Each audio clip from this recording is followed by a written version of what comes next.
Thank you. Oh, you don't like the word lucky yet? Auntie. What? Auntie Chioma, they found her dead in an hotel. What? Which Chioma? The girl that lives down the road. And I would have been loved to be like her. You don't You're trying to play fast on me, eh? Alright. Guess what? What? You can't get it. What? Hotel? You know I don't like stuff. Close your eyes. Aww, photo that. Come on. Okay. Eyes closed? You're cheating. Ta-da! You're starting work tomorrow.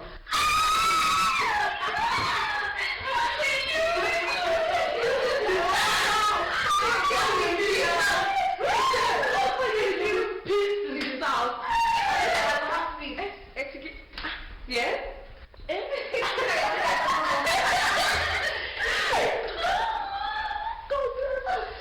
Finally. Yeah. I'm happy for you.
Is 1,875 naira.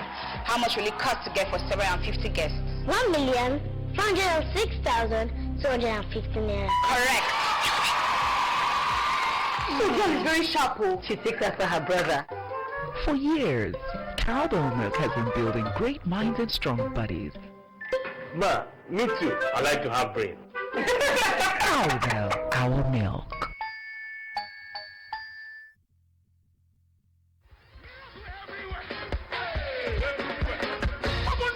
Are you facing any spiritual problems, delay in marriage or miscarriage, financial crisis, or dissatisfied with your present condition? Your set time is now. Come experience the raw power of God and miracles as Voice of God International Gospel Center presents 72 Hours with God. Ministering in what is Bishop Anselm Arutere.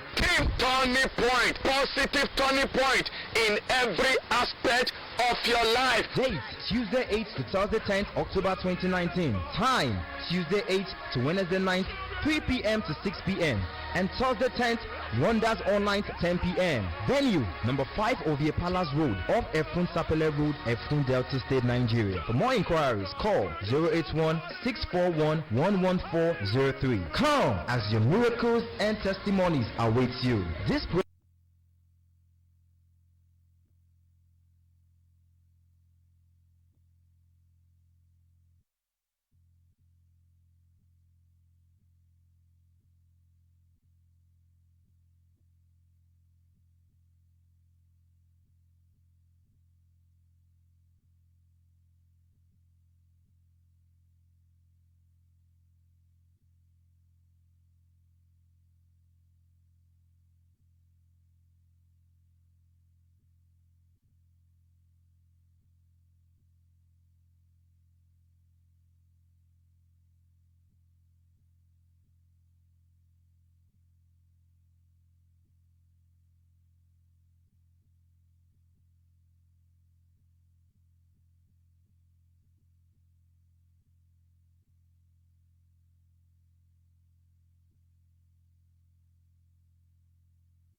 of acceptance that all is well, all is well. The peace has come.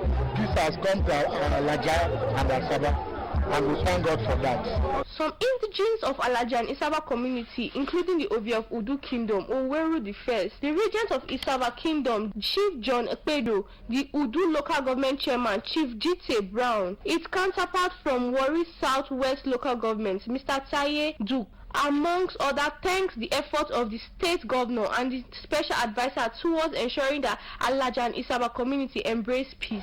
They equally commended Governor Ifeanyi Okowa for its plan to construct the Isaba-Alaja road, stressing that the road will help to open up both communities for development. But nobody will be sacrificed anymore. Amen. There will be no blood after today. Amen. There will be a lasting peace. We will marry together and live together the way it used to be for centuries.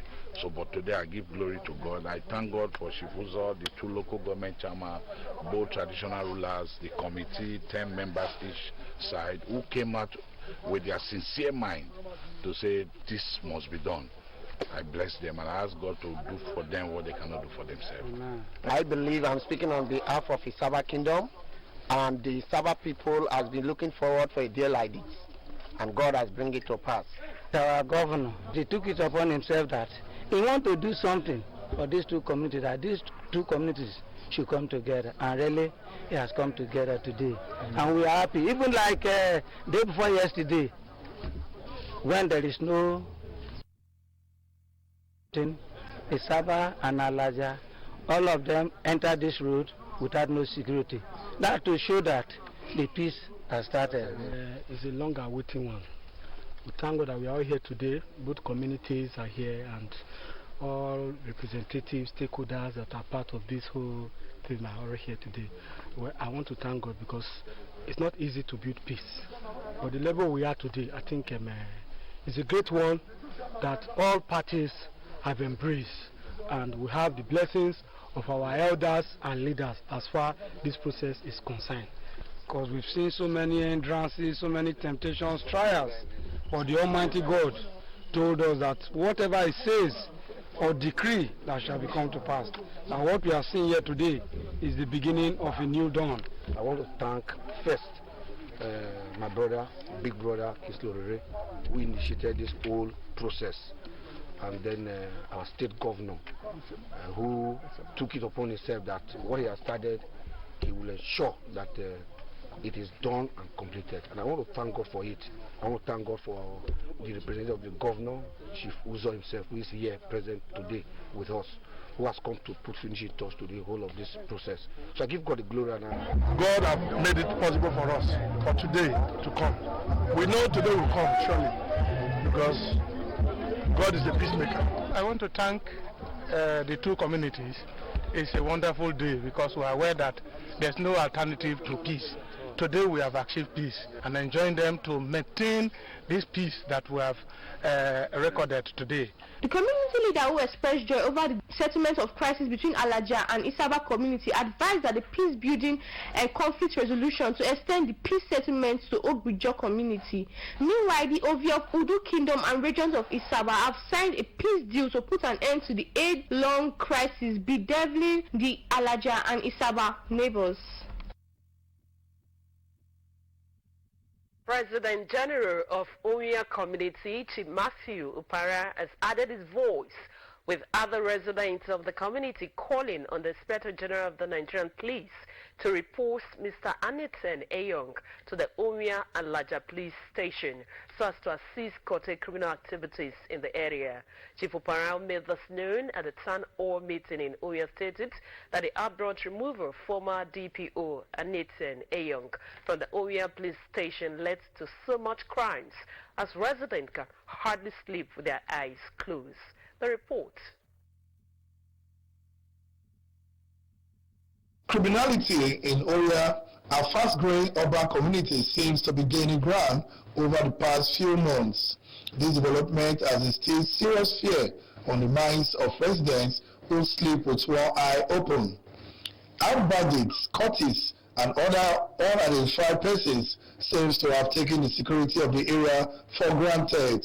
But the Oya community leadership at the town hall meeting called for the return of the former divisional police officer, Mr. Annette Eyo, deployed from the area recently. The President General of Oria Community, Chief Matthew Opara, and other residents of the community called on the Inspector General of Police to beef up security in Oria following the incessant kidnapping, cultism activities, armed robbery, and other vices which has led to loss of lives and properties. Chief Opara noted that the insecurity of Oria have forced most residents, especially tenants, to move out of the community. He pointed out that as early as 6 p.m., most of the residents are already indoors for fear of either being kidnapped or robbed by suspected hoodlums.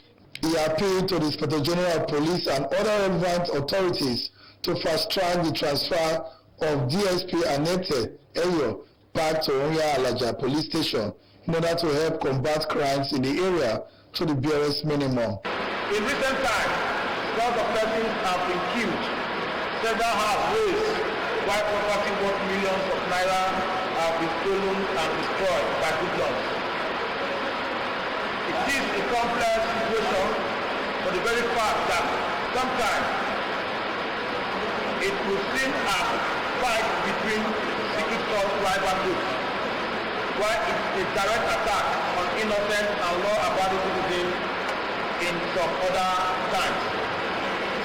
This situation has reached alarming rates that our sons were murdered in cold blood. The situation has far gone beyond the reach of the capability of the local vigilante corps, who is not armed compared to the hoodlums. Some Oya residents who spoke, including Mr. John Moe and Mrs. Beauty Toyo, are also of the opinion that the transfer of Mr. Annette Eyo back to the Oya Alaja Police Station is the only possible solution to the current state of crimes bedeviling the Oya community and Odo local government area in general. All the neighbors say it is court, and this is no court matter. It's complete robbery matter. They will say it's this court, that court, this court, that court. They will start to say they are fighting.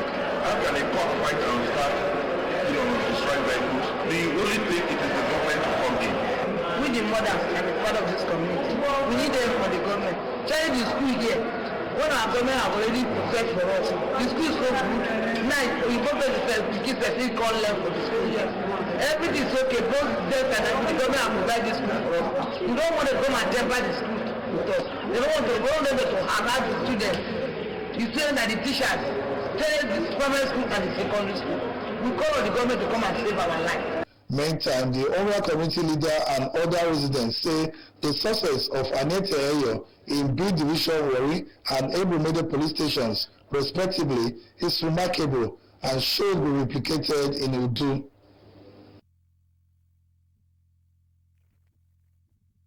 At least 15 states will be affected by flooding this year when the rains come pouring in September. The Nigerian Hydrological Services Agency, NHSA, which disclosed this, said the rise in water level of River Benue may increase the livelihood of flooding in Adamawa, Taraba, and Benue State.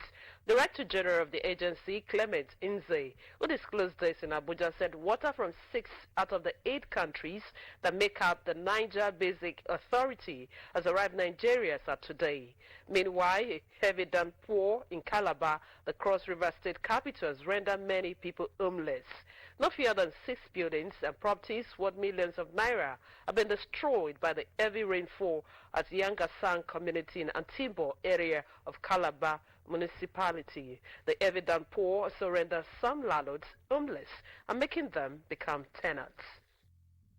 Following the rise in the water levels of Nigeria's 2 major rivers, many states in Nigeria are expected to witness more floods this year. The rise in the water level in River Niger and River Benue are reasons for the expected flood. The warning is coming from the Nigeria Hydrological Services Agency, who stated this on Monday. The agency stated that one of the latest information it received in September from the headquarters of the Niger Basic Authority in Niamey, Niger Republic, confirms steady rise into the red alert zone up to 6.26 meters of flood level of the River Niger monitored in Niamey. It explained that flood alerts were guided as yellow alerts, orange alerts, and red alerts. Both the federal and state governments' reactions to the flood alerts have warned dwellers in the lower plain to relocate to higher ground. Dangote tomato plant in Kano has been shut again 6 months after it resumed operation from almost 3-year shutdown. Reports say the 1,200-ton-a-day tomato processing factory closed down because it was unable to get its required feedstock from farmers who switched to other crops at the beginning of the rainy season in May. The plant was idle for more than 2 years until March this year over a supply disruption partially caused by price disputes with farmers, even after the ramp-up production beyond 20% of its capacity due to inadequate supply of tomatoes, as most of the farmers lack the needed credit to expand production. The company is losing at least 30 million naira every month, with employers idle, according to the managing director of Dangote Farms, Abdul Karim Qatar. The plant is counting on the government's restriction of flour imports to sustain operations. When Alinko Dangote decided to set up the plant, it was with a clear goal of supplanting imports of tomato paste, mainly from China. This expectation has suffered setbacks. Nigeria consumed an average of 2.3 tons of tomato a year and produced just about the same amount, according to a 2017 report by PricewaterhouseCoopers. About 45% of tomato goes to the waste as a result of lack of adequate storage facilities and an efficient means of transporting them to the market. Nigeria imports about 1.3 million tons of the red vegetable to fill the gap, mostly from China and other parts of Asia. Nigeria is the third largest importer of the commodity in Africa. With President Muhammadu Buhari making the reduction of food imports a key objective of his administration, the Nigerian Central Bank is implementing a new credit plan intended to assist the farmers grow tomato all year round. Governor Ifeanyi Okowa says registration for the National Identity Card Management Commission, NIMC, will provide appropriate figure for the country's population for effective national planning. Government House correspondent Marian Waker reports that Governor Okowa urged all levels of government should plan correctly and give attention to the security in the country with proper documentation of Nigerians by the National Identity Management Commission, NIMC. They pointed out that it's not just enough to have a day set aside, but it should be about the passion and commitment of Nigerians to ensure that it works for the growth and development of the country. The governor urged the federal government to ensure that every Nigerian was registered, noting that from statistics available, only 20% of Nigerians are so far registered. Earlier, the Delta State Coordinator of the National Identity Management Commission, Mrs. Ereta Okolo, enjoined every Nigerian to go to the nearest enrollment center and get registered for life. She disclosed that over 36 million Nigerians have been enrolled nationwide, while in Delta State, about 1 million persons have been enrolled by the NIMC. Top government officials gathered in Asaba to mark the maiden nationwide celebration of the National Identity Day. A drone strike on Saudi Arabia oil facilities jacked up crude oil prices by more than 19%. The strike, believed to be carried out by a terrorist group, has wiped out 5% of global oil supplies. The strike also forced Brent crude to rise up to 6 months high of more than $11 and $71 per barrel on trading. Energy producers lost about $5.7 million per day of output after 10 unnamed area vehicles struck the world's biggest crude processing facility in Abu and the kingdom's second biggest oil field in Kuras. It was guided further that the strike in its single worst sudden disruption ever, thereby surpassing the loss of Kuwait and Iraqi petroleum supply in August 1990 when Saddam Hussein invaded Kuwait. It is not immediately clear if the strike could affect crude oil price to rise in Nigeria. The crisis rocking the governments of Edo State and the All Progressive Congress in that state is yet to be over. The latest attempts by a priest to reconcile Comrade Adams Oshombole and the governor of Edo State, Governor Godwin Obaseki, is the brick wall. It was gathered that an officiating priest, Friday Imekai, in a sermon, called for peace in Edo State, urging both Adams Oshomole and Godwin Obaseki to embrace peace. The priest also enlightened them that Edo people look up to them for direction, and thereafter invited Oshomole and Obaseki to the altar and joined their hands together. But as soon as the service ended, both Oshomole and Obaseki went separate ways and later resurfaced at the reception. The report further said that while the Edo State governor took a seat beside a one-time commissioner placed to Edo State, the APC national chairman Adams Oshomole, who is the immediate past governor of Edo State, walked in with people at the venue, shouting his name excitedly and refused to speak with newsmen. There have been an exchange of hot words, accusations and counter-accusations between Oshomole and Obaseki. The Edo State governor accused the supporters of the former governor of wanting to share the state resources. In his response, Oshomole asked the governor to point who asked for the state resources to be shared. Adams Oshomole also said it would take a miracle for Godwin Obaseki to return for second term. The Appeal Court's tribunal sitting in Benin City, Edo State, has dismissed the petition filed by Mr. Edafe Imakbo of the All Progressive Congress, APC, challenging the election of Honorable Solomon Igrakpata into the Delta State Assembly representing Uwie constituency. The presiding judge who led the Appeal Court's panel, Justice Mo Ibrahim Adume, who gave the ruling on Monday, dismissed the appeal for constituting an abuse of judicial process.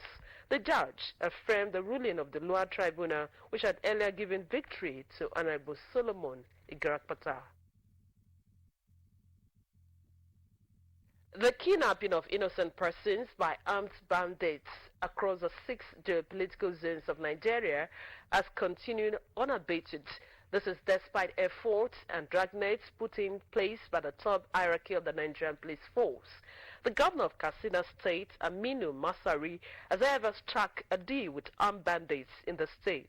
The day saw the release of 30 kidnapped victims following a dialogue initiated by the Katsina State government with leaders of the bandits. The victims were kidnapped and hidden in thick forests in Dasada in Zamfara State. Governor Masari of Katsina State, who addressed the released victims, said that his administration will continue to persuade bandits to release more kidnapped people until all of them were freed. The Katsina State governor directed that the released victims be taken to hospital for medical checkup before reuniting them with their respective families. One of the victims narrated how the kidnappers demanded for 20 million naira ransom, but later reduced it to 6 million naira, which her family could not afford. Katsina State has become a hotbed for kidnappers, along with the East-West Road in the Niger Delta region, where bandits are always on the prowl on unsuspecting travelers on the ever-busy road. Authorities of Uwie local government have expressed worry over unauthorized parking of vehicles and poor attitude of traders towards the environment. To this end, the chairman of Uwie local government, accompanied by officials of Task Force on Sanitation and other environment personnel, moved to clear the ever-busy PTI Expressway in Efru. Correspondent Dressing Esiete reports.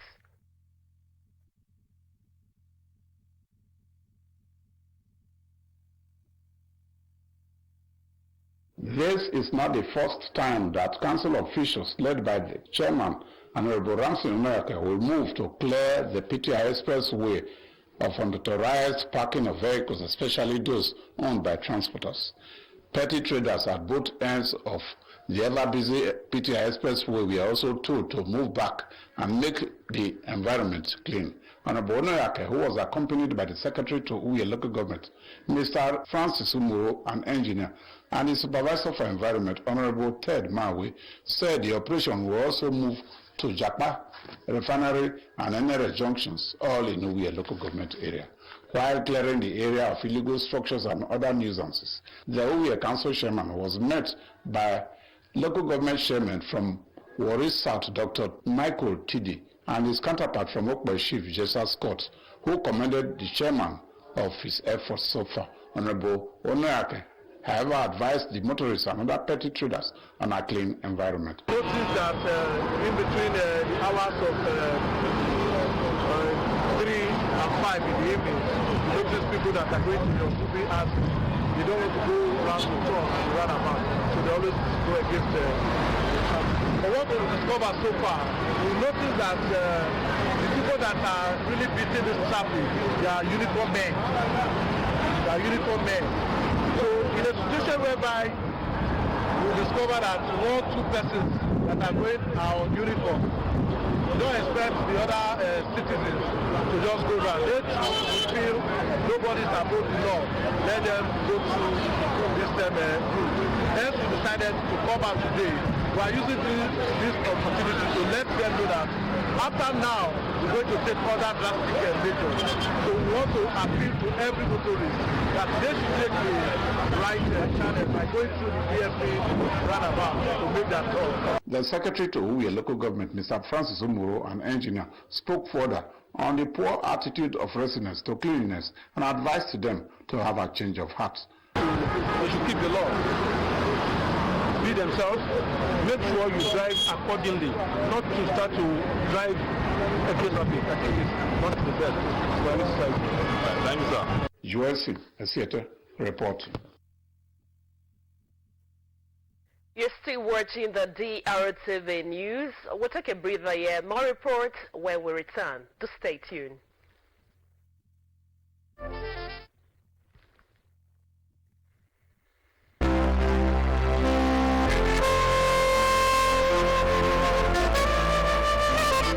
Hooray! 21st of September each year is observed as International Day of Peace. In celebration of this year's International Day of Peace with the theme Climate Action for Peace, the Nigerian Union of Journalists NUJ Delta Broadcasting Service Warri Chapel, as part of its contributions to global advocacy for peace, especially as it relates to our Warri area that has suffered some setbacks occasioned by the infamous Warri crisis, presents NUJ DBS Warri Chapel 2019 Peace Walk. As part of the activities to mark the day, there will be a peace walk from the premises of Delta Broadcasting Service and Jeba MPA Expressway Warri through some major roads in Warri. National Chairman, Oil Producing Areas Association of Nigeria, OPAN. Special guest of honor, Honorable Augustine Uroye, JP, member representing Warri South Constituency 1, Delta State House of Assembly. Guest of honor, Dr. Michael Tidi, Chairman, Warri South Local Government, and Honorable Ato Akpowo, Commissioner for Urban Renewal, Delta State. Chief Host, Mr. Charles Anyagu, Commissioner for Information, Delta State. Host, Pastor Malcolm Muteri, Acting General Manager, Delta Broadcasting Service, DBS Warri. Spiritual Father of the Day, also Dr. Sylvanus Okote, Chairman, Christian Association of Nigeria, CAN, Delta State. Guest Speaker, Pastor Innocent Akpoteja Ajenuguri, Chairman, Ekpan Development Committee, EDC. Date, Saturday 21st September 2019. Take-off point, DBS Warri and Jeba premises. Time, 6:30 a.m. prompt. Come, let's work and entrench peace in our society and the world at large. Let's work to promote physical fitness for a healthy living. For further inquiries, please call 0803 711 2265 or 0814 7484 022. It's 2019 International Day of Peace. Work to stay alive and healthy. Work for a peaceful society. Join us. Signed, Comrade Felix Eku, Chairman, NUJ DBS Warri 2019 Peace Walk Planning Committee.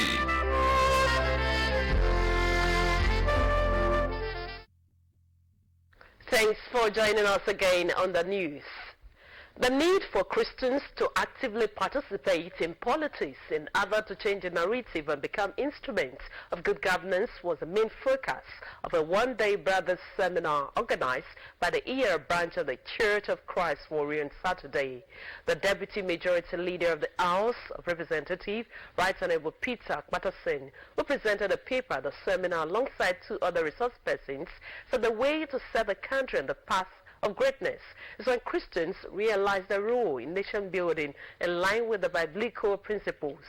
Correspondent Ogen Eronoyibo reports that a seminar with the theme, The Christian Man, the Church and the State, was attended by members of the Church of Christ from within and outside Delta State. The report. Delivering a paper on when secular laws threaten the faith, will the Christian man be beneficial? The Deputy Majority Leader of the House of Representatives, Right Honorable Peter Patterson, who is a member of Church of Christ, condemned the belief by some persons that politics is a dirty game, and as such, Christians need not to be involved. He appealed to Christians to be part of governance and decision-making process in the country. Right Honorable Patterson, who stated that the political aloofness of Christians may be detrimental to the Christian faith, and the society at large tasked them to be ready to participate in the political settings of the country, state and their villages in order to have the opportunity to contribute to making good laws and policies that will have positive impact on the society. He reminded Christians, particularly those present at the seminar, of the Bible verse which says, "The people rejoice only when the righteous rule," and called for massive political participation, as that is the only moral obligation to oppose anti-Christianity laws, while acknowledging the fact that there are times political decision may pose threats to the Christian faith. The federal lawmaker tasked Christians desiring to venture into politics to be guided by biblical principles and be wise. Right Honorable Patterson admonished Christians to be bold to constructively speak against bad government, speak for the poor and powerless people in the society. A minister of the Church of Christ from Lagos, Elijah Abiri, who delivered a paper on the biblical principle on the role of the Christian man in nation building, emphasized that Christians must play critical roles in the socio-economic and moral emancipation in the country and not shy away to contribute to nation building, while calling on Christians to constantly pray for those in position of authorities in the country. Abiri tasked Christian politicians to distinguish themselves by displaying high sense of honesty, integrity, in order to leave a footprint in the political landscape of the country. Mr. Abiri equally called on the federal government to urgently declare a revolution in the infrastructural sector in the country and make life meaningful and comfortable for Nigerians. And so it is not wrong for Christians to get involved and participate, just as it is not wrong for Christians to read law or read medicine or read any course for that matter, provided that you know who you are as a person. Because they are there for our good, for the good of us and that of our children and children. Counseling and encouragement to leaders. We should not discourage them. A minister of Church of Christ in Iyara, Osita Onora, Lara Ovromo, and the Brothers Class Coordinator, Harrison Emogo, revealed that the seminar is aimed at reminding Christians of their role in the society, while noting that the society can only be shaped by selfless and patriotic people. Mr. Onora Ovromo and Emogo stated that the only way for Christians not to allow those without the fear of God to occupy elective position in the country is for them to deeply and actively involve in politics and contest for elective positions. That if a place is dirty, the right persons to clean it are Christians. So, because the Bible says the Christian is the light to the world. We never develop democratic spirit. And after the coup of 1966, the leaders who were operating the first 66, they were one over them. They had a vision for their regions and for the country, and they were pursuing it. And look at the developments we actually have, we are working on right now, and it is that we're on ground by these people. Brothers, may I draw your attention to Paul's evergreen parting word to the elder in Ephesus, and I quote, "So now, brethren, I commend you to God and to the word of His grace." The seminar featured questions and answer sessions, prayers for the state, the church, the country, and those holding various political offices. Ogenerona Oibo reporting. Two non-governmental organizations, the Grassroots Peace and Development Patriotic of Nigeria and the Advanced Business School of Research and Legal Innovation Studies Online, have pledged their support with the Nigeria Union of Journalists, NUJ Delta Broadcasting Service, DBS Warri 2019 Peace Walk to mark the International Day of Peace on Saturday, 21st September 2019. Chairman of the NUJ DBS Warri 2019 Peace Walk Committee, Comrade Felix Echo, who received the two bodies and the premises, stressed that peace is key to sustainable growth.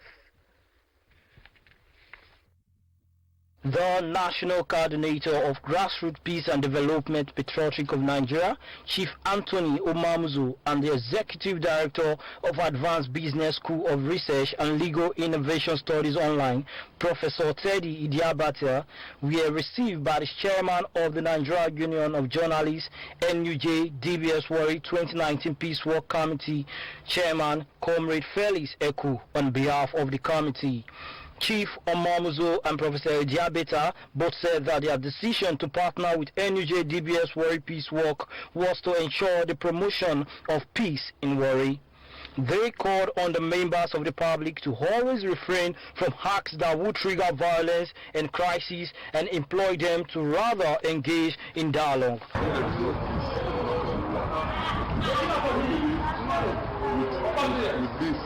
With this already in fact to the public, peace is sensitive. Our coming out to do this rally will make the people now know the impact of peace in their life. You know, even those that are planning revolution, planning riot, fight, protest, you'll see that there is no need for that. Thank God today we are now in what I would call the peace era of Warri, and I want to partner with you people to promote peace in this particular aspect. Receiving the partners, Comrade Eku said that journalists who are members of the Fourth Estate of the Realm have a role to play in propagating peace through the print and electronic media. Hence, the NUJ DBS Warri started the Peace Walk in 2014 to spread the message of peace. The NUJ DBS Warri Peace Walk 2019 Committee Chairman added that the importance of peace to growth and development of Warri and its environs cannot be overemphasized, and commended the Grassroots Peace and Development Patriotic of Nigeria and the Advanced Business School of Research and Legal Innovation Studies Online for partnering with NUJ DBS Warri Peace Walk. Comrade Heku also disclosed that there would be medical personnel to attend to any health issues as well as road safety officials to control traffic and security men to assure orderliness. The 2019 NUJ DBS Warri Peace Walk kicks off Saturday at 6:30 a.m. with procession around some major routes in Warri and Hefron. And now to sports stories. The goalkeeping problem plaguing the senior national team of Nigeria is over, so says the coach, Yana Roy. The Nigerian coach was assured football fans that the challenges faced in the goalkeeping department is not a thing of the past. Coach General believes that with Francis Uzo now playing regularly well in his club, and Maduka Okoye now with the Super Eagles, goalkeeping problem has been solved. He praised Francis Uzo on his brilliant performance in Nigeria's 2-2 draw against Ukraine. The German tactician revealed further that the Super Eagles will be playing friendly matches against African teams in the next round of international break ahead of the African Cup of Nations qualifier in November. The Nigerian coach disclosed that the Super Eagles are likely to play friendlies against African teams ahead of the qualifiers in November. The Super Eagles of Nigeria came third and took the bronze medal at the last African Cup of Nations tournament in Egypt. Ahead of the Tokyo 2020 Olympics qualifying clash against Cote d'Ivoire, the Super Falcons of Nigeria have opened camp in Abuja. A total of 30 home-based players have been invited to camp, which opens Monday. The Super Falcons will also parade 7 overseas-based professionals who join the team before the final departure to Abidjan for the first leg encounter. World Football Governing Body FIFA has directed that both legs of the qualifying fixture must be concluded between 30th September and October 8, 2019. A statement by the Nigerian Football Federation (NFF) says the second leg comes off Sunday, October 6 at Agege Stadium in Lagos. The Nigerian women national team won their earlier encounter against Algeria 3-0 aggregate. Another contender, Cote d'Ivoire, also eliminated Mali from the series to set up a clash with 9-time African champions Nigeria. The scorer of Nigeria's lone goal against Algeria in Lagos, assistant Oshoala, lists the list of foreign-based players. Others include Osinachi Oale, Chidima Okeke, Ngozi Okobi Okogene, Chinaza Uchedu, Francisca Odega, and Rashida Ajibade. Midfielder Osarinoma Igbinovia leads the list of the 30 home-based players and professionals. Team Delta is the merit overall winner of the National Youth Games, aired in a lorry with a total of 104 medals. The state youth team, which finished at first place with a total of 41 gold, 32 silver and 31 bronze, was followed by second place Lagos and third place Bayelsa with a total of 104 medals and 72 medals respectively. Meanwhile, Team Kebbi and Adamawa finished at bottom of the table with no medal. The team is expected to be hosted to a dinner by the state governor, Dr. Ifeanyi Okowa, upon arrival. Team Delta, the defending champions of National Youth Games taking place in a law-required state, have won the games 5 times. Congratulations to Team Delta. And with that story, we'll wrap it up on the news. But before we go, a look at some of our stories. The Alajai-Saba Road is to be constructed by the Delta State government as part of measures to cement the newly found peace among the two communities.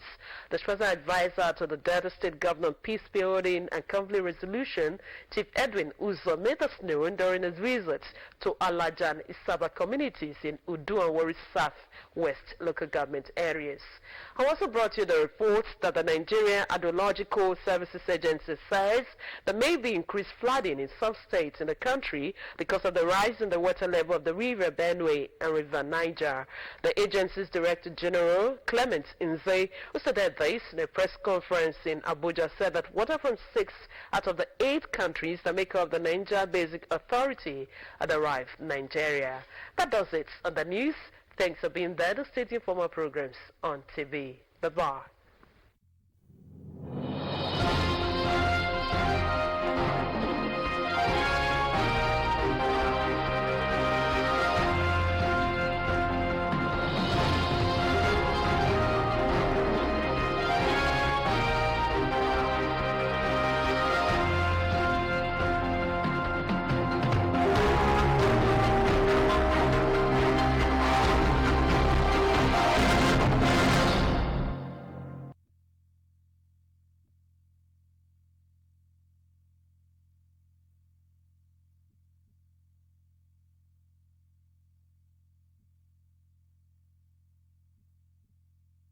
If a pack of souvenir is what